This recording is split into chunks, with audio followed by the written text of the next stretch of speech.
Vocês estão vendo a tela?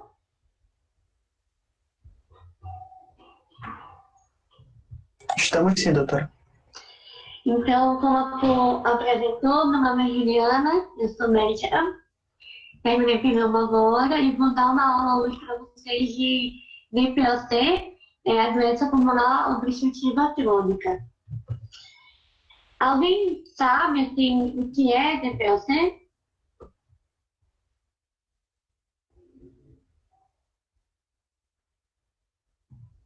Alguém chuta o que é? É uma doença relacionada ao pulmão. Doença relacionada ao fumo, certo? É obstrução dos vasos pulmonares, né, professor? Obstrução dos brônquios, obstrução de via aérea, sim. Uma inflamação crônica das vias aéreas. Nova inflamação, isso mesmo. Então, a DPOC é uma doença respiratória que ela está caracterizada por uma limitação persistente no fluxo aéreo e está relacionada, sim, com a resposta inflamatória crônica aos gases nocivos que geralmente a pessoa vai entrar em contato, tá certo? É uma doença muito comum, é uma das principais causas de mortalidade no mundo todo. 65 milhões de pessoas sofrem da doença em todo o mundo, e 3 milhões morrem todo ano, é a terceira causa de morte, segundo dados da OMS em 2007. O que chama a atenção é que somente 12% das pessoas têm o diagnóstico da doença, então é uma doença ainda subdiagnosticada pelos médicos clínicos em geral. E, às vezes, a maioria das vezes, esse diagnóstico ele só é feito nas fases moderadas a avançadas da doença. No Brasil, estima-se que 10% da população acima de 40 anos tem DPOC, então é bastante gente. É a quinta maior causa de internação no SUS, nos pacientes com mais de 40 anos. E é a condição que apresentou o maior aumento percentual de mortalidade nos últimos 20 anos. Deixa eu colocar o ponteiro aqui. Nos últimos 20 anos. Opa.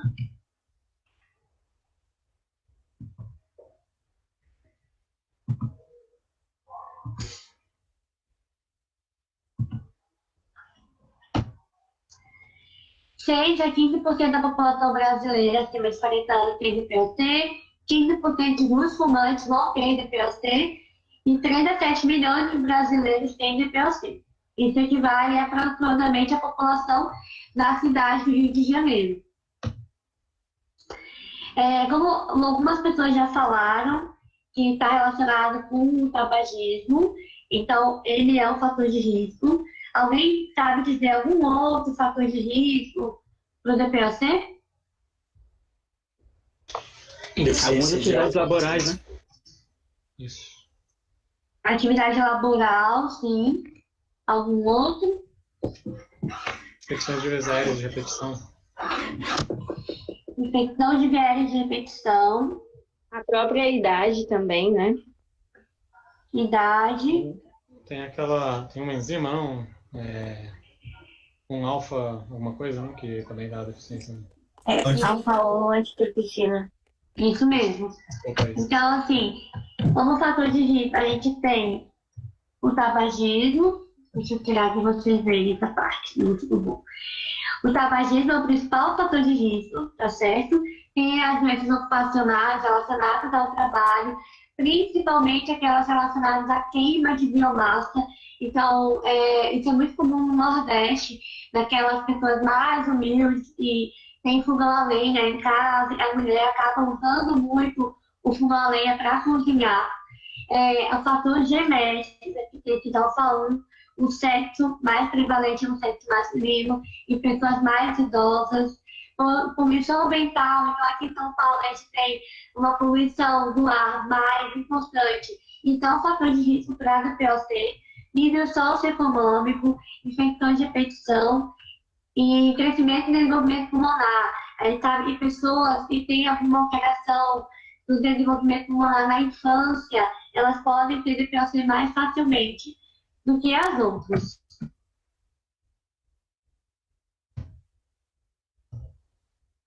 Então, assim, só para chamar a atenção de vocês, porque nem todo mundo que fuma vai ter DPOC. Aqui está falando que 15 a 25% dos tabagistas eles têm DPOC.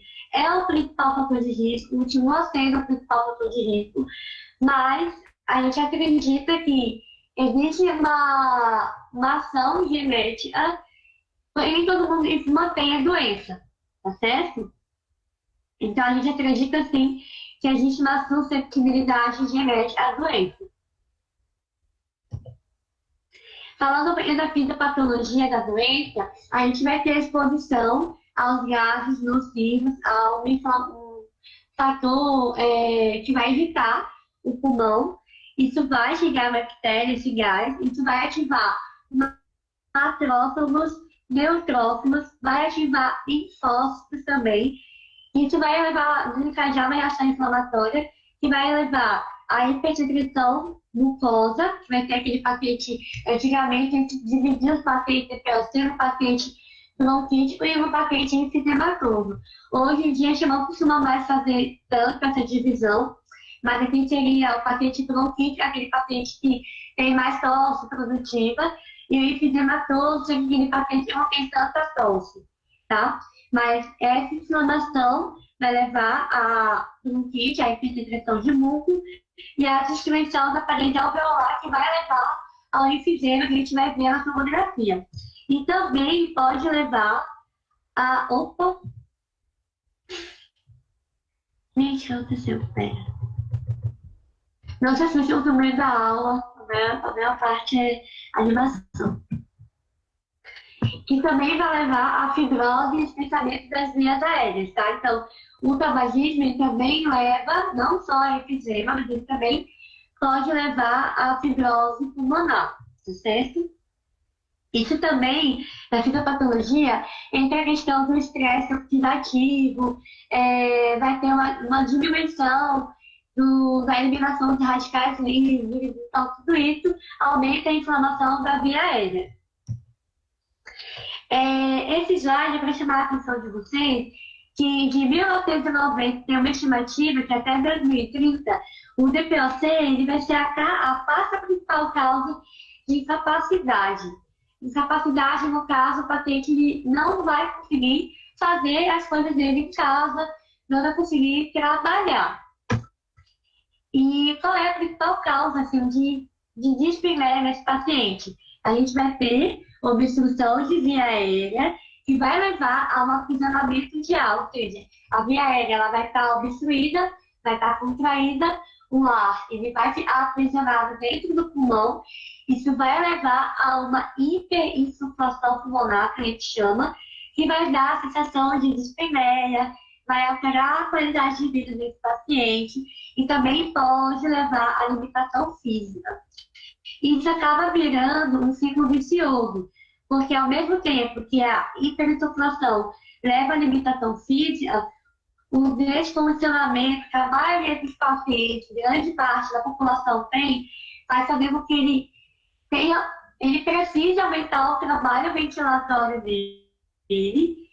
Isso acaba virando um ciclo vicioso. A mesma coisa aqui na dispneia, isso vai aumentar a ansiedade desses pacientes, o que vai aumentar a frequência respiratória desses pacientes, a gente chama de taquipneia, o que piora mais ainda o aprisionamento aéreo, porque se o paciente tem uma frequência respiratória muito elevada, ele tem um tempo respiratório menor. Então, ele acaba tendo menos tempo para soltar o ar, o que aumenta a hiperinsuflação também.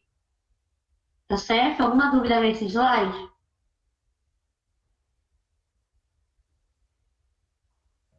Tá tranquilo, professora. Tá. Então, o quadro clínico do DPOC, ele é um quadro clínico, assim, quando vocês pegarem um paciente na prática clínica de vocês, que fuma, ou que teve contato com fulalenda, que tem queixa de dispneia, tosse, pode ter dor no peito, as principais queixas mesmo vão ser dispneia. E pode ser progressiva, persistente, pode piorar com esforço e ela pode limitar as atividades diárias. A tosse também é um sintoma muito comum. Ela pode ser intermitente, depois se tornar persistente, pode ser seca ou com expectoração. Não vai ter uma diferença muito grande nos pacientes com DPOC. Outros sintomas que podem estar associados é a sibilância, que é quando o paciente escuta um chiado no peito, pode ter aperto no peito, fadiga, que é aquela sensação de cansaço no corpo, emagrecimento também. Nas fases iniciais da doença, o paciente não pode ter nenhuma alteração no exame físico e vão passar uma progressão da doença. O principal sintoma mesmo que ele vai apresentar é o murmúrio vesicular reduzido. Então, quando você vai fazer a ausculta pulmonar, o som pulmonar ele vai estar reduzido. Esse é o principal achado no exame físico. Mas ele também pode ter indução da responsabilidade pulmonar, pode ter o seu repertório vocal reduzido, pode ter estertofilo também, pode ter outros achados no exame físico. Então, para a gente dar o diagnóstico dessa doença, o paciente ele precisa ter sintomas e precisa ter fator de risco. Você tendo esses dois, você vai pensar em DPOC e aí você vai pedir o exame para confirmar o seu diagnóstico. E aí o exame que a gente vai usar nesse caso é a espirometria, tá certo? Eu vou falar um pouquinho de espirometria para vocês, para que vocês tenham uma ideia, tá bom? Aqui a gente tem uma imagem, a espirometria é um exame que vai medir fluxo e volume pulmonar, tá certo? Aqui a gente tem uma curva fluxo-volume e aqui a gente também tem uma curva fluxo. Aqui, na verdade, fluxo-volume também, tá certo? E aí, os pacientes que têm DPOC, eles vão ter uma alteração dessa curva, eu vou mostrar para vocês mais na frente. Essa curva aqui é uma curva normal. Vocês conseguem ver que o tempo de fluxo aqui do paciente é um esforço bom, um esforço ideal. Aqui a gente tem os fluxos intermediários, a gente chama, e aqui seria a capacidade pulmonar, a capacidade vital forçada do paciente, nesse ponto aqui. Aqui é a alça expiratória e aqui a alça inspiratória, tá? Aqui ele está na CVF, que é a capacidade vital forçada, e aqui ele está no volume residual, tá certo?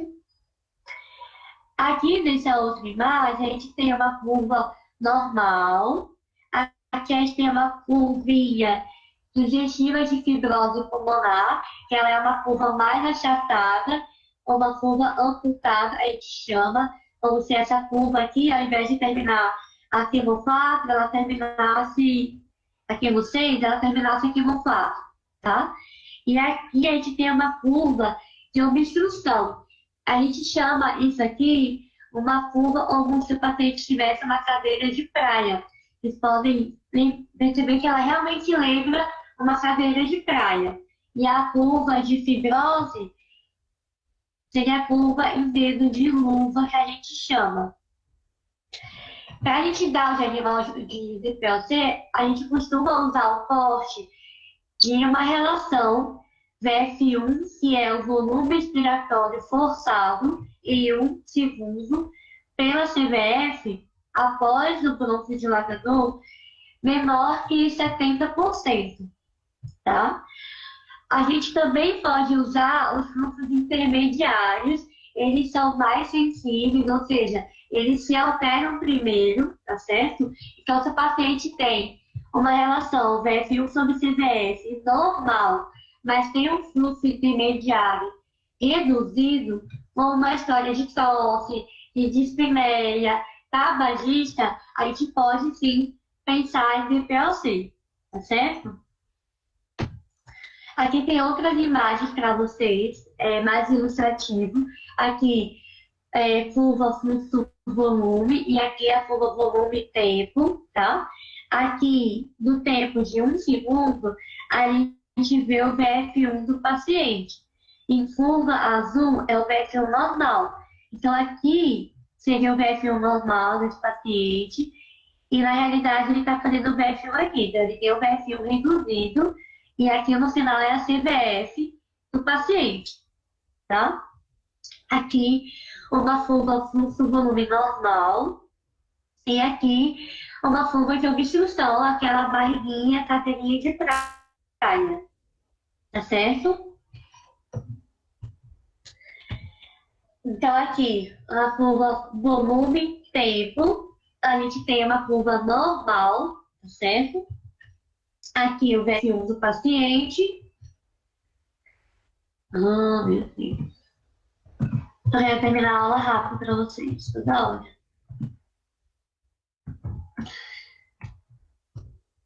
Aqui é o VF1 do paciente. E aqui a CVF do paciente. Isso numa espirometria normal. Então, ó, VF1 aqui de 3,1 litro, 85% do previsto. E a CVF de 4,1 litro, 100% do previsto. Se você pega e divide o VF1 pela CVF, que é essa relação, se vocês fizerem a continha no celular agora, vai dar exatamente isso.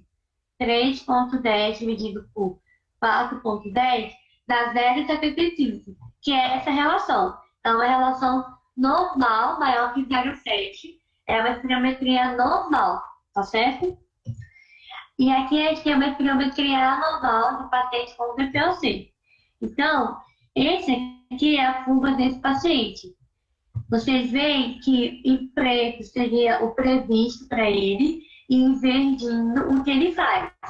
Aí a gente vê que ele tem um VF1 reduzido e uma CVF normal. Às vezes a CVF pode estar até aumentado, tá?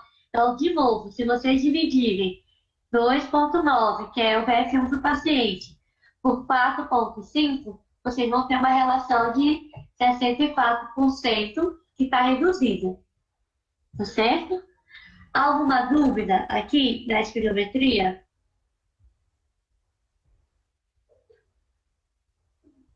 Por mim tá tranquilo. Tranquilo. Tá. Então aqui mais uma vez, vocês gravarem bem. Aqui a gente tem uma curva em azul, o pós-broncodilatador desse paciente, e em vermelho é o pré-broncodilatador, tá bom? Aqui a gente tem uma curva de obstrução, que é aquela curva de cadeirinha de praia, tá bom? Esse paciente aqui a gente consegue ver que ele responde ao broncodilatador, e aqui também, vocês veem que o pós-broncodilatador, a curvinha, ela tá maior. Então esse paciente ele tem uma obstrução, provavelmente ele mantém essa obstrução depois do broncodilatador, tá? Aqui, nessas bolinhas pretas, é o previsto para ele. Vocês veem que depois da medicação, mesmo ele melhorando a curva, ele ainda fica bem longe do previsto para ele, tá certo? Então, ele é um paciente que tem uma relação reduzida, isso se mantém no pós-broncodilatador, mas ele responde ao broncodilatador, tá certo? É uma coisa que vocês precisam gravar. O DPOC, ele geralmente ele não vai responder ao broncodilatador, mas a gente costuma dizer que quem responde ao broncodilatador é a paciente com asma, mas na verdade, assim, vocês vão ver pacientes no dia a dia que vão responder ao broncodilatador e vão ser DPOC, e paciente asmático que não vai responder ao broncodilatador e é asmático, tá certo? Mas, no geral, quando você tem uma resposta ao broncodilatador, você acaba tendendo a classificar esse paciente como asmático, e quando o paciente não responde, você tende a chamar ele de imagem DPOC, tá certo? Mas lembre, na medicina nem sempre, nunca e sempre, tá bom? Outro exame que vocês podem usar para ajudar o diagnóstico é o raio-x de tórax, tá? Aqui a gente tem um raio-x que mostra uma hiperinsuflação pulmonar. Vocês veem que a gente tem um aumento aqui do diâmetro dessa distância do coração do mediastino e a gente também tem um aumento do diâmetro posterior do tórax, tá? É o tórax já mal largo, a gente chama de tórax em tonel, tá bom? Aqui também, se a gente for contar as costelas, 1, 2, 3, 4, 5, 6, 7, 8, 9, quase 10. Então, é um tórax hiperinsuflável. Aqui também a gente pode ver que é um tórax e tal, e o mais pretinho, então isso também fala a favor de hiperinsuflação, com retificação das costelas aqui. E aqui a gente tem retificação da cúpula diafragmática, tá? Do perfil. Isso também fala a favor de hiperinsuflação. De novo aqui, o aumento da distância do coração para o mediastino, tá? Geralmente o coração é bem juntinho no mediastino, e aqui a gente tem um aumento dessa distância. Isso ajuda vocês a pensar em hiperinsuflação, tá bom? A tomografia de tórax ajuda também no diagnóstico, tá? Então, assim, o raio-x e a tomografia, eles são exames complementares, eles não são essenciais no diagnóstico, mas eles te ajudam a fechar esse diagnóstico, tá bom? Aqui na tomografia, a gente tem uma tomografia com bastante enfisema, tá bom? Aqui é parênquima normal, aqui é enfisema, aqui é enfisema. Vocês podem ver que essa área mais escura, mais pretinha, isso e tudo é enfisema. É destruição do parênquima pulmonar mesmo, tá? Tudo bem? Aqui também é enfisema, tá certo? Enfisema, enfisema. Alguma dúvida aqui na tomografia e o raio-x?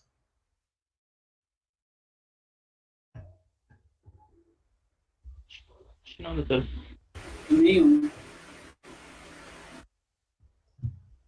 Tá.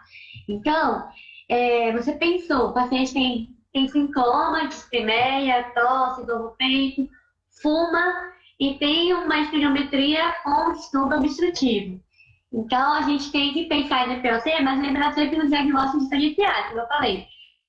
Asma, bronquiectasia, tuberculose, insuficiência cardíaca, fibrose cística e às vezes até mesmo neoplasia, tá bom? Porque o paciente fumou, tem risco aumentado de ter câncer de pulmão. E às vezes o sintoma pode ser dispneia e tosse também.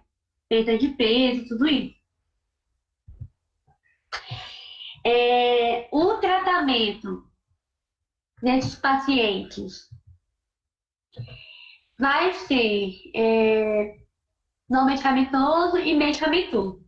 O tratamento não medicamentoso vai ser educação do paciente, ou seja, vocês têm que orientar esses pacientes a parar de fumar, falar que isso é a única coisa que diminui a mortalidade desses pacientes. Tem que orientar a questão da vacinação, tá? Influenza e a pneumo 23. Suporte nutricional por esses pacientes, a maioria deles são desnutridos, isso aumenta a morbidade, a mortalidade desses pacientes. Naqueles pacientes, então, muito graves, e a gente já deu tudo de medicação, a gente pode indicar reabilitação pulmonar. E a gente tem que indicar oxigenoterapia, tá bom? Naqueles pacientes que têm desaturação no repouso. Ou seja, o paciente ele tem uma saturação meio limite, no repouso, você tem que colocar uma gasometria arterial para ver se ele tem indicação de oxigênio, tá? E as indicações são essas, ele vai ter uma saturação periférica menor que 58%, ou uma PaO2 menor que 55%, ou aqueles pacientes que têm força pulmonar e têm insuficiência cardíaca, a gente usa um forte um pouquinho mais alto, ou um HP maior que 55. eu acho que pulou uma parte bem importante.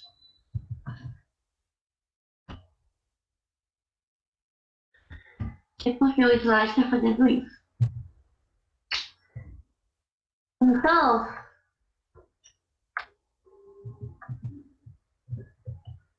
deixa eu passar por aqui, vai ser mais fácil. Vocês têm um paciente com DPLC e aí vocês têm que avaliar a limitação ao fluxo aéreo desses pacientes pela espirometria. Então, assim, você tem um paciente com dispneia, tosse, você vai confirmar esse diagnóstico pela espirometria, que ele vai ter essa relação aqui, VF1 sobre CBF menor que 0,7, tá? E aí você vai classificar essa limitação ao fluxo aéreo seria o grau de obstrução dele pelo VF1. Doutora, Hum.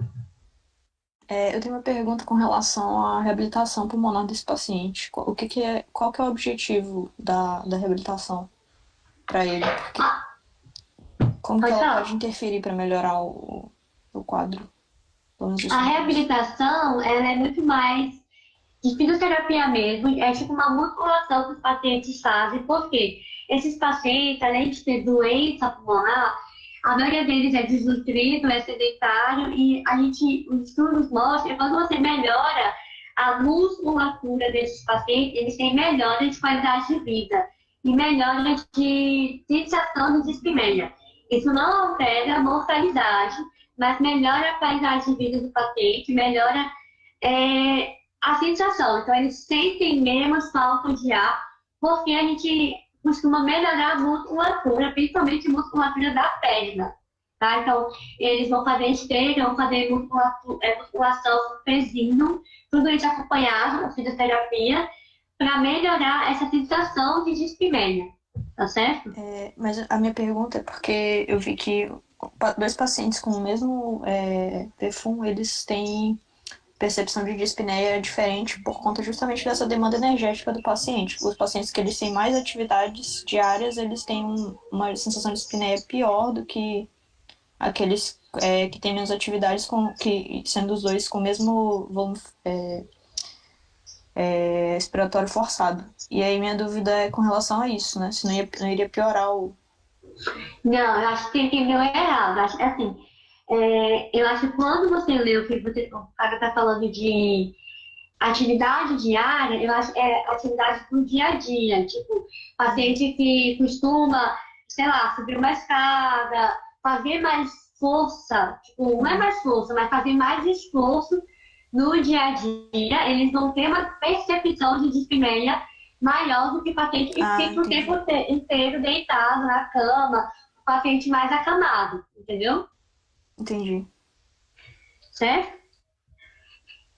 Então, assim, aqui, você tem o diagnóstico de PLC, você vai classificar a limitação funcional desse paciente. Então, o que a gente vê nos ambulatórios, o pessoal que está na residência clínica, é que muitas vezes vocês confundem a classificação do GOLD, do DPLC, com o laudo da espirometria, tá? Então, laudar a espirometria é uma coisa e classificar o DPLC é outra coisa, tá?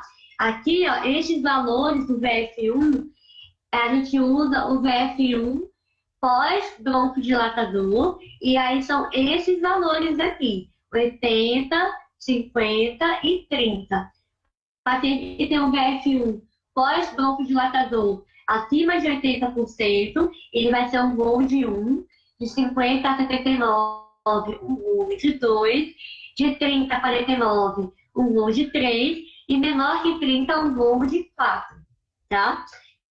Então, por exemplo, esse paciente aqui, que tem um VF1, o VF1 aqui, pós-broncodilatador, de 91%, se ele fosse um DPLC, ele seria um GOLD 1, tá certo? Esse outro aqui, que tem o VF1 de 70%, ele seria um GOLD 2, tá certo?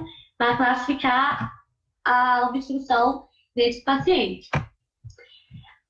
O GOLD, o último GOLD, ele meio que tirou um pouco isso, porque tem paciente que tem uma obstrução ao fluxo aéreo muito leve, por exemplo, um voo de 1, mas tem muita percepção de dispneia.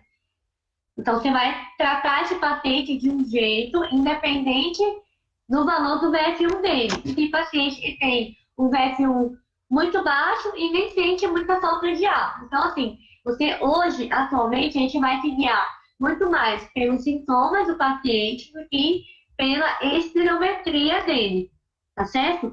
A gente usa a espirometria muito mais para acompanhar a função desse paciente, ver se esse paciente está tendo uma perda acelerada de função, tudo isso, tá bom? Então, primeiro, avaliar o grau de limitação do fluxo aéreo. Depois, você vai avaliar os sintomas desse paciente, que aí a gente pode usar a escala do MMRC ou o CAT. Essa daqui é o MMRC, é uma escala muito fácil de gravar, que a gente usa bastante, é o que a gente usa no dia a dia mesmo. Então, o paciente que tem um MMRC de 0 ou de 1, ele vai ter menos sintomas, vai ser menos sintomático, e a partir de 2 até 4, ele vai ser mais sintomático, tá bom? Então, quando vocês forem atender o paciente, vocês vão perguntar, o senhor tem falta de ar para colocar a roupa para se vestir? Se ele falar que sim, ele é uma MMRC de fato, ele tá aqui, tá certo? Dispneia para se vestir. Se ele não consegue andar no plano, acompanhando o passo de alguém da idade dele, ele precisa andar mais devagar no plano para não cansar. Ele é uma dispneia MMRC de 2. Então, a gente vai classificar a dispneia desse paciente conforme ele vai falando para a gente. Uma outra ferramenta que a gente pode usar é o CAT, tá? E deixa eu ver se vai aparecer para vocês. Apareceu. E aí a gente vai usar aqui o paciente. Ele vai dizer se ele nunca tem tosse ou se ele tem tosse o tempo todo. Aí ele vai marcar aqui. Nunca tem tosse, 0. Não tem catarro, 0. Não tem expressão no peito. Ele vai marcando. No final você toma isso aqui, tá certo? Se ele tem um CAT maior que 10, ele também é um paciente que é mais sintomático, tá certo? Então, você viu o paciente, confirmou o diagnóstico pela espirometria, avaliou a limitação ao fluxo aéreo e a gente vai avaliar os sintomas desse paciente. Se ele for um MRC de 0 a 1, ele é menos sintomático, que é o verdinho, e um MRC maior ou igual a 2, ele é mais sintomático, que é o rosinha. Certo?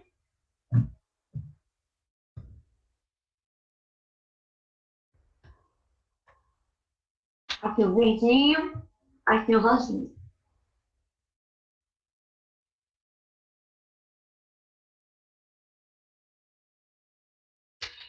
Aí, vocês avaliaram limitação ao fluxo aéreo, avaliaram os sintomas dos pacientes.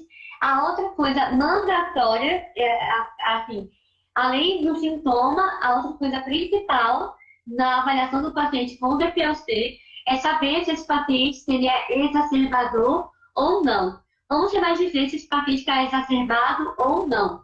Ele vai ter que ter, no mínimo, 2 desses 3 sintomas, ou piora da tosse, ou piora da dispneia, ou um aumento do escarro, uma mudança no aspecto do escarro. Meu escarro, minha tosse é clara e ela está esverdeada. Isso também entra como um critério de exacerbação, tá certo? E se o paciente tem mais de 2 exacerbações por ano, ou se ele tem uma exacerbação que ele precisa ficar internado, a gente classifica esse paciente como exacerbador. Tá certo?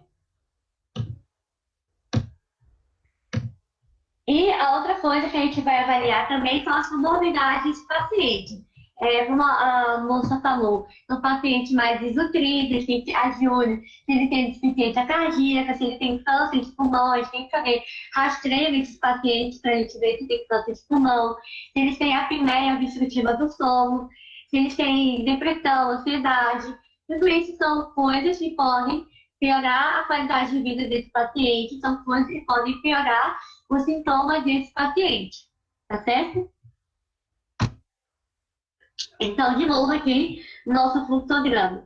A gente já confirmou o diagnóstico pela espirometria, já avaliou a limitação ao fluxo aéreo, já avaliou os sintomas do paciente. Ele é ou aqui pouco sintomático, ou ele é muito sintomático. Então, a gente vai avaliar agora as exacerbações desse paciente. Se ele tiver mais de duas exacerbações ou uma internação, ele é exacerbador.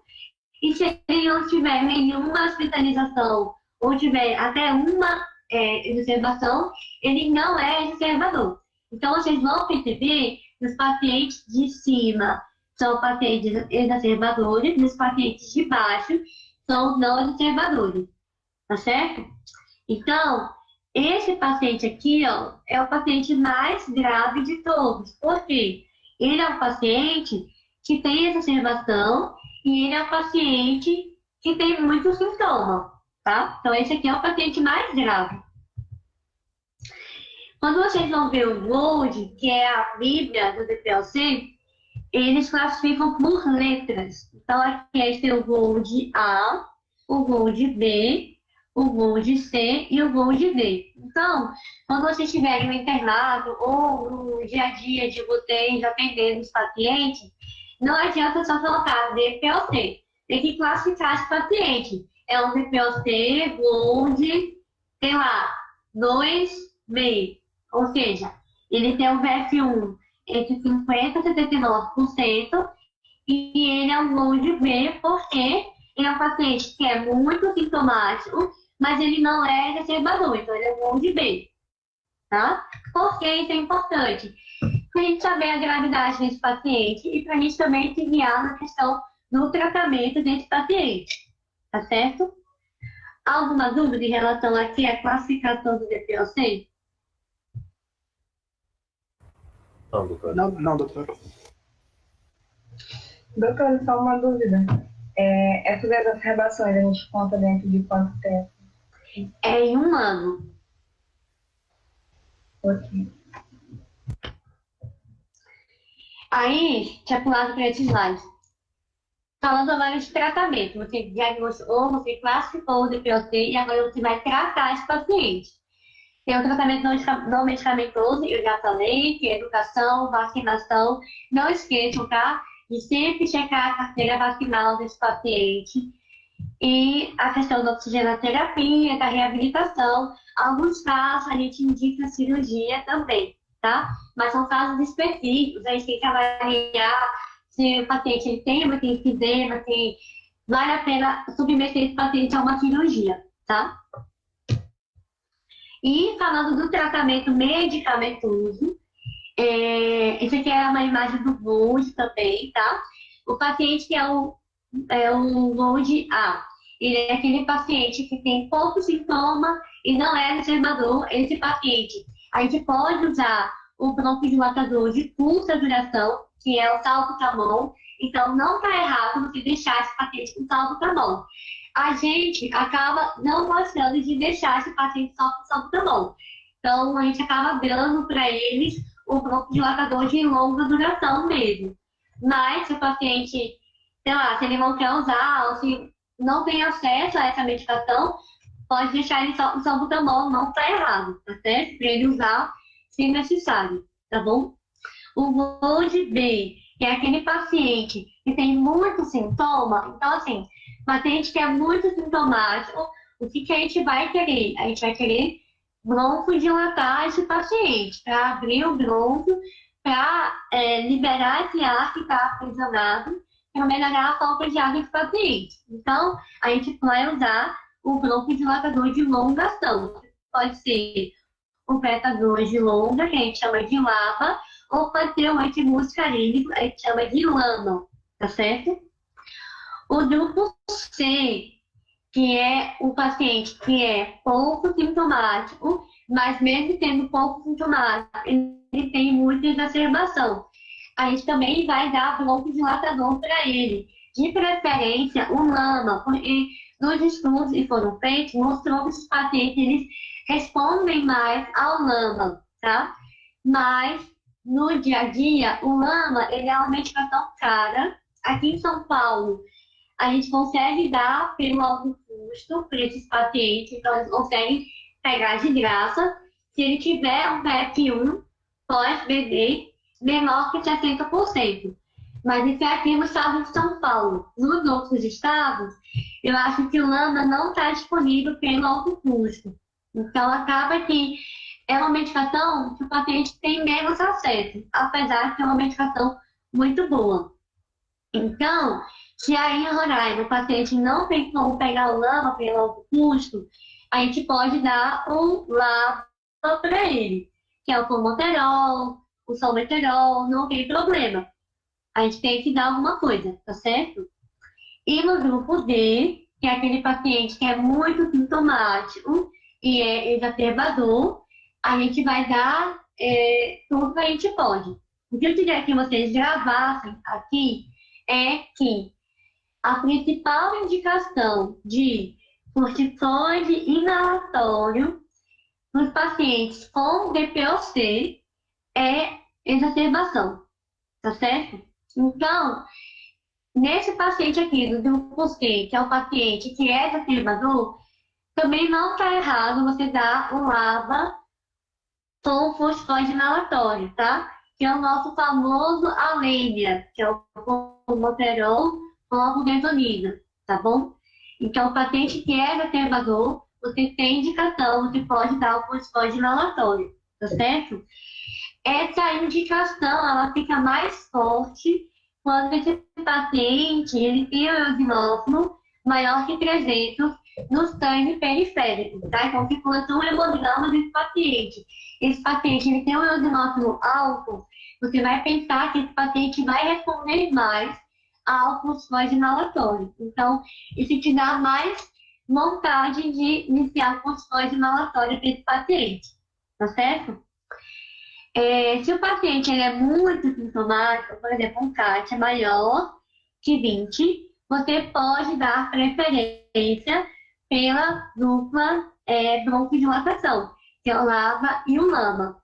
O que acontece no dia a dia desses pacientes do grupo D? A maioria que a gente atende, eles estão em terapia tripla já, que a gente chama, que é o corticoide inalatório, o LABA e o LAMA. Eles já estão usando tudo de medicação inalatória, que é o que eu falei. O paciente já está usando tudo de medicação inalatória e aí ele continua muito sintomático. A gente pode fazer reabilitação pulmonar. Se o paciente já está usando terapia tripla e ele continua tendo muita exacerbação, o que a gente pode tentar para esse paciente?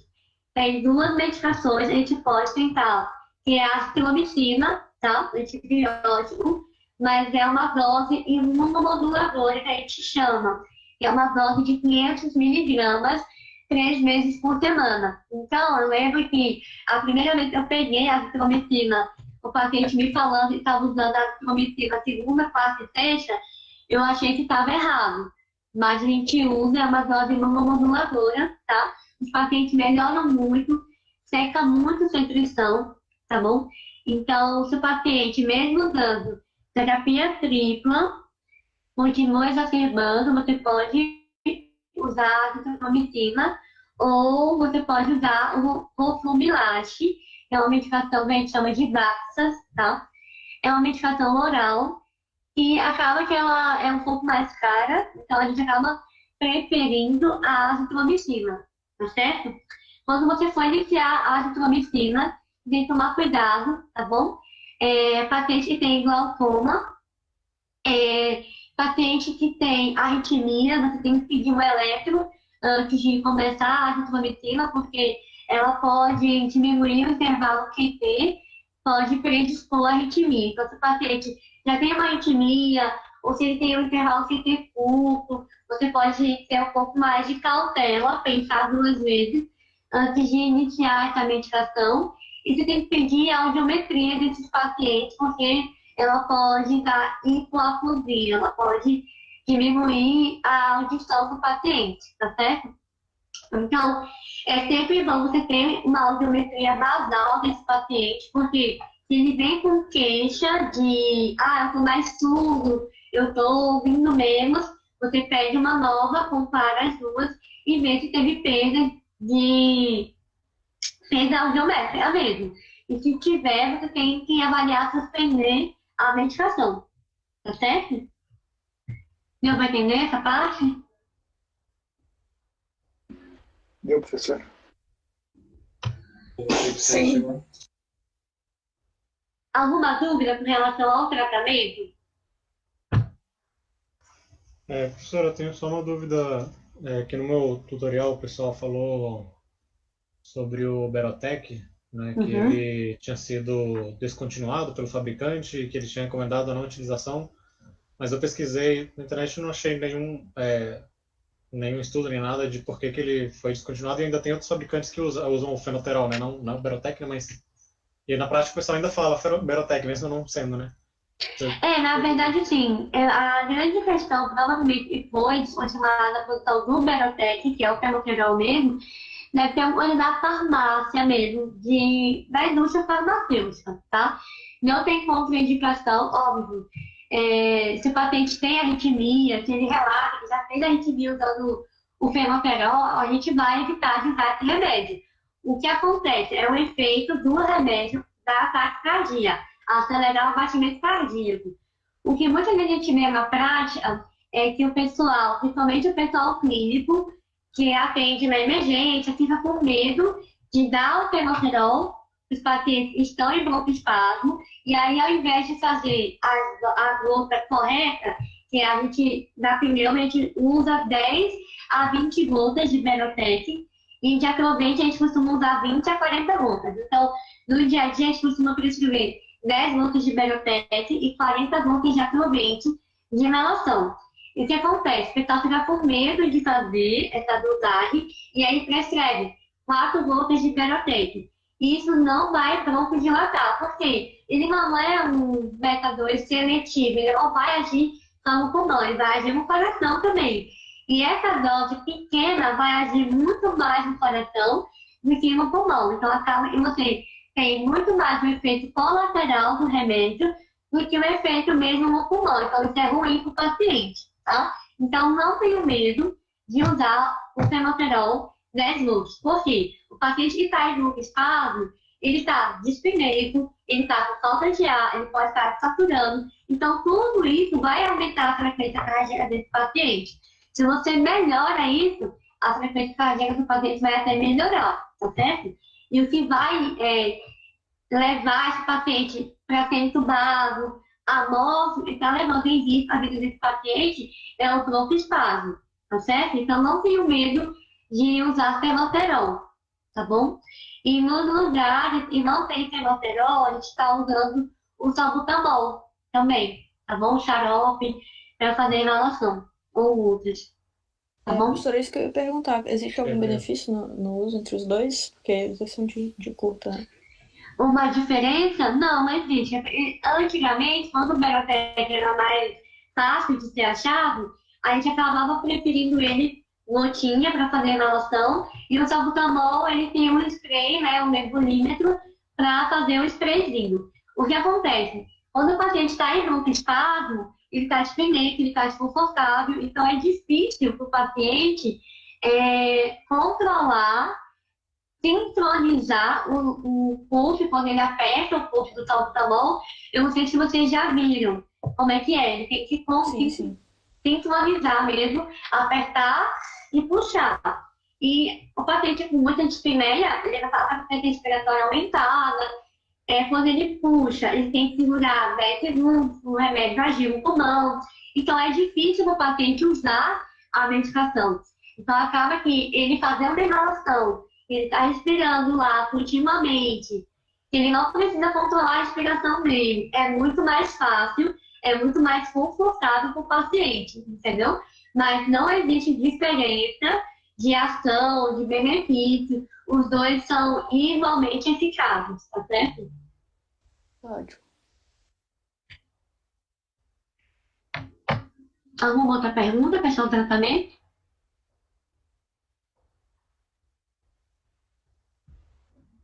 Não, professor, tranquilo. Só com relação aos muscarínicos de curta também, né? Que a gente às vezes vê nesse grupo lá de pacientes, ainda dá pra colocar?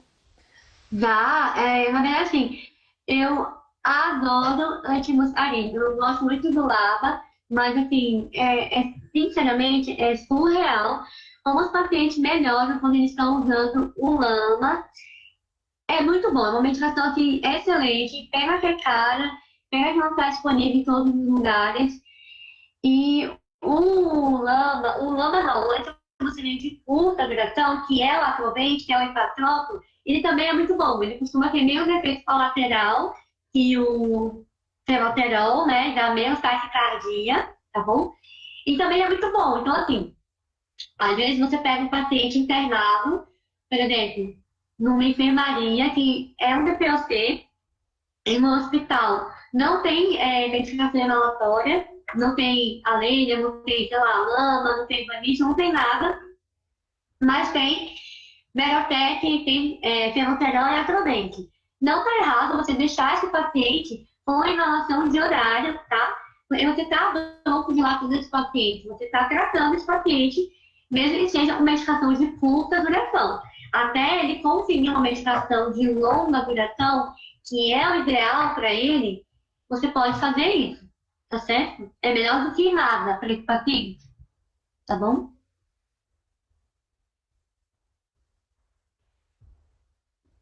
Certo? Certo, professor, obrigada. Nada. Então, de mensagem final, para finalizar a aula, já deu uma aula. DPOC é uma doença prevalente, impacta muito no dia a dia do paciente e também nos familiares. Tem uma alta mortalidade, é subdiagnosticada e é muito mal tratada. O que vocês mais vão ver é paciente que não tem indicação de corticoide inalatório, usando corticoide inalatório, às vezes porque é o que o paciente consegue pelo SUS, tá? Apesar de ser reversível, tem tratamento, então a gente consegue melhorar sim a qualidade de vida desse paciente. E aí a gente tem que prestar atenção às comorbidades, porque muitas vezes o paciente está com tudo de medicação e continua muito sintomático, às vezes você está deixando passar uma insuficiência cardíaca, deixando passar um SALS. Então a gente tem que prestar atenção nessas outras comorbidades para a gente não ficar só pensando que é DPOT, e esquecer de tratar o resto. Tá certo? Alguma outra dúvida? Perguntar alguma coisa? Professora, só mais uma perguntinha.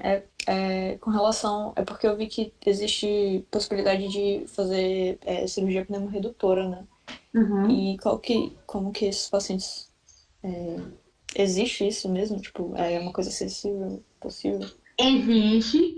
Só que assim, é uma cirurgia no tórax. Esses pacientes são pacientes graves, então não é uma cirurgia a gente indica para todo mundo, tá? O estudo o grande estudo que foi feito, uma cirurgia, que é o NET, o que o estudo mostrou? Eles dividiram os pacientes em 4 grupos, e aí tinha lá um grupo que tinha um enfisema homogêneo, um enfisema heterogêneo, ou seja, o enfisema homogêneo é aquele paciente que tinha enfisema em todo o pulmão, não tinha uma predominância. E o heterogêneo é aquele enfisema que predominava, sei lá, em lobo superior ou em lobo inferior. Por que isso é importante? O enfisema homogêneo, que é em todo o pulmão, não dá para você tirar o pulmão inteiro do paciente. Então, quando o enfisema é localizado, ele tem uma bolha muito grande em lobo superior, às vezes você vai lá, tira essa parte do pulmão, que é uma parte que não é funcional, do enfisema a gente não tem troca gasosa, então o paciente não usa aquela parte do pulmão para fazer troca já. Você tira aquela bolha, você melhora a hiperinsuficiência pulmonar, então você melhora, sim, dispneia e melhora a mortalidade desse paciente, melhora a distância de caminhada desse paciente. Então, ele tem, sim, benefícios. Mas o principal grupo que se beneficiou da cirurgia, que é o grupo que a gente indica a cirurgia atualmente, é esse grupo de paciente que tem muito sintoma, muito sintomático, que tem uma distância do teste de caminhada que a gente chama reduzida e com enfisema heterogêneo, porque não deixa de ser uma cirurgia que tem uma mortalidade elevada. Então, a gente não opera todo o paciente, tá certo? Tranquilo, professor.